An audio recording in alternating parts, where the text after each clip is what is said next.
इस गहन चर्चा में स्वागत है। आज हम एक बहुत ही दिलचस्प सवाल के तह तक जा रहे हैं। क्या हम वाकई ये समझ सकते हैं कि किसी और के मन में क्या चल रहा है, वो भी बिना उनके कहे?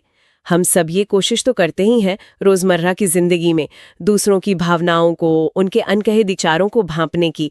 कभी लगता है हाँ समझ गए, कभी लगता है बिल्कुल नहीं। तो आज हम इसी कला को थोड़ा और समझने की कोशिश करेंगे। हमारी बातचीत का जो आधार है वो मन की बात, संकेत और समझ नाम के एक स्रोत से लिए गए कुछ खास विचार हैं। ये स्रोत दावा करता है कि भाई कुछ संकेत, कुछ इशारे हैं जिन्हें पढ़कर हम दूसरों की अंदरूनी दुनिया की एक झलक पा सकते हैं। तो आज का मिशन साफ है। हम इस स्रोत में बताए गए संकेतों को, जैसे बॉडी लैंग्वेज, आंखों के इशारे, बोलने का लहजा, व्यवहार, आदतें और हाँ, यहाँ तक कि हमारा अपना इंट्यूशन या गट फीलिंग, इन सब को परखेंगे। देखेंगे कि ये कितने प्रैक्टिकल हैं और इन्हें समझने में क्या चुनौतियां आ सकती हैं। ठीक है, चलिए शुरू करते हैं।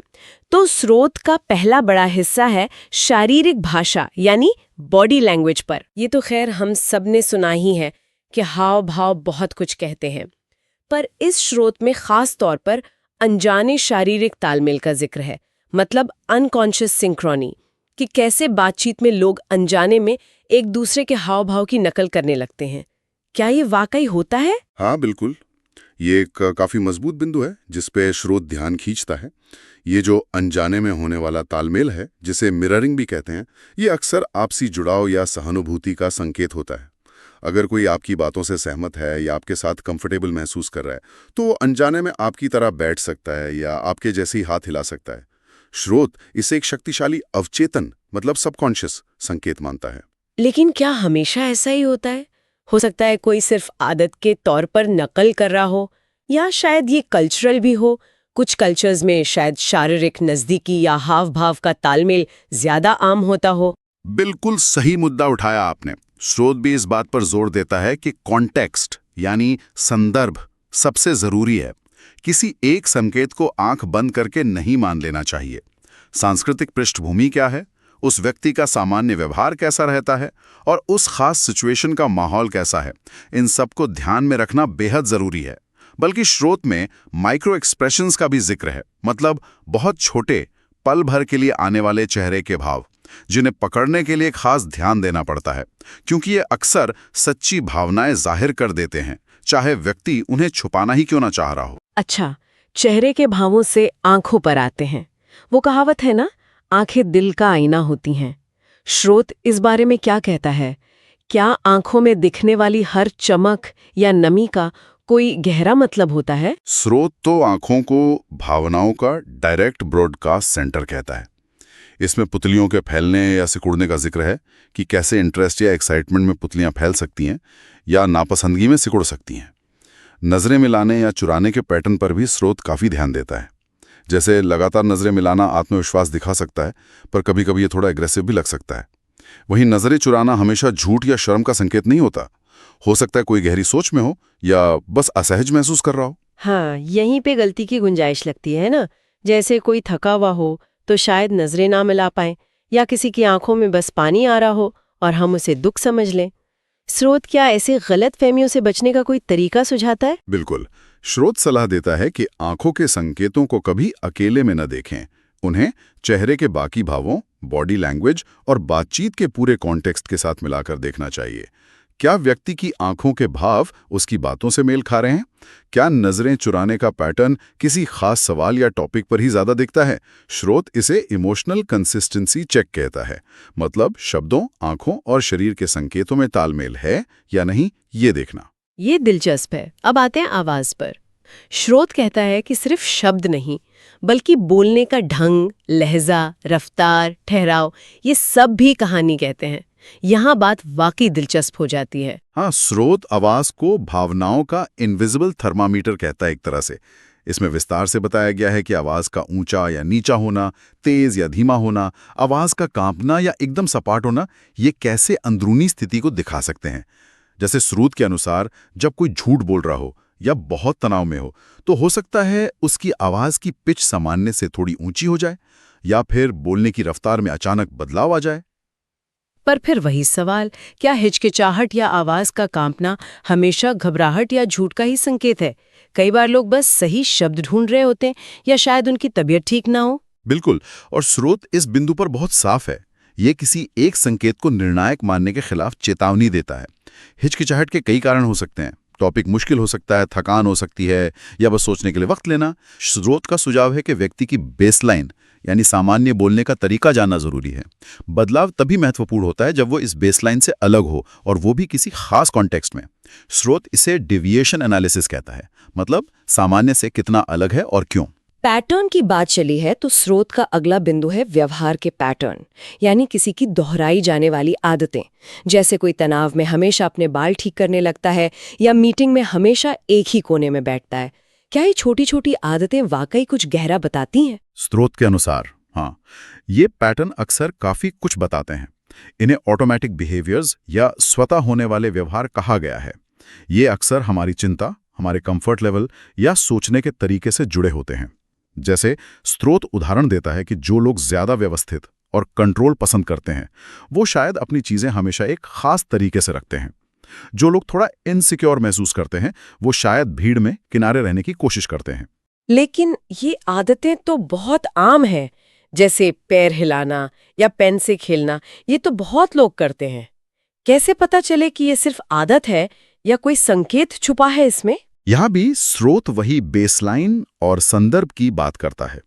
क्या ये आदत हमेशा से है या नई शुरू हुई है? क्या ये खास सिचुएशंस में बढ़ जाती है? उदाहरण के लिए, अगर कोई आमतौर पर शांत रहता है लेकिन किसी खास टॉपिक पर बात करते हुए अचानक पैर हिलाने लगता है, तो ये संकेत हो सकता है। स्रोत इन आदतों को समझने के लिए इन्हें ट्रिगर पॉइंट से जोड़ने की सलाह देता है, यानी कौन सी बात या स्थिति इस व्यवहार को शुरू करती है। और अब आते हैं सबसे रहस्यमयी लगने वाले बिंदु पर, हमारा अपना सहज ज्ञान या गट फीलिंग। स्रोत इसे भी एक तरह का संकेत मानता है। क्या ये वाकई भरोसेमंद है या ये सिर्फ हमारा वहम होता है? स्रोत सहज ज्ञान को सबकॉन्शियस इंटेलिजेंस कहता है, अवचेतन बुद्धिमत्ता। उसका तर्क है कि हमारा दिमाग लगातार अनगिनत छोटे छोटे संकेतों को, जैसे चेहरे के भाव, आवाज के उतार चढ़ाव, बॉडी लैंग्वेज को पकड़ रहा होता है। भले ही हमारा सचेत मन, हमारा कॉन्शियस माइंड उन पर ध्यान न दे रहा हो। सहज ज्ञान या इंट्यूशन इसी अवचेतन विश्लेषण का नतीजा होता है, जो एक एहसास के रूप में सामने आता है। तो मतलब ये कोई जादू नहीं है, बल्कि एक तरह का तेज दिमागी प्रोसेस है। पर क्या इस एहसास पर यकीन किया जा सकता है? कई बार गट फीलिंग गलत भी तो साबित होती है। हाँ बिल्कुल, स्रोत इसे एक संभावित सुराग मानता है, पोटेंशियल क्लू, न कि अंतिम सत्य। ये हमें चौकन्ना कर सकता है कि शायद कुछ और भी है जो सतह पर नहीं दिख रहा है। लेकिन स्रोत साफ कहता है कि अपनी गट फीलिंग को हमेशा बाहरी ठोस सबूतों से, जैसे व्यक्ति के व्यवहार, उसकी बातों में तालमेल है या नहीं, उसे जांचना जरूरी है। इसे दूसरे संकेतों के साथ मिलाकर देखें। अगर आपकी गट फीलिंग और बाकी संकेत एक ही दिशा में इशारा कर रहे हैं, तो उस पर ध्यान देना बनता है।